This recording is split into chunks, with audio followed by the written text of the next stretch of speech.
کہ ایک وہ سال ہے جو مکمل ہو رہا ہے، ایک وہ سال ہے جو ابھی شروع ہو رہا ہے۔ پہلی دعا یہ کرنی ہے کہ یا اللہ پچھلے سال میں آپ نے جتنی نعمتیں ہم پر فرمائیں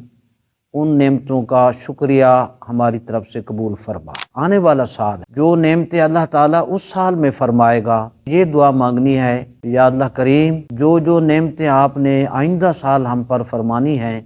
ہمیں توفیق عطا فرما کہ ہم تیری ان تمام نعمتوں کا شکر ادا کر سکیں۔ ہمیں اللہ تعالیٰ کی عبادت کے ساتھ ساتھ اللہ کی مخلوق کی خدمت اور سب سے بڑھ کر اپنے ماں باپ کی اطاعت بھی کرنی ہے، خدمت بھی ان کی کرنی ہے کہ اللہ تعالیٰ نے اپنی حسین جنت ماں کے قدموں تلے رکھی ہے۔ اور والد کے بارے میں حضور علیہ السلام نے ارشاد فرمایا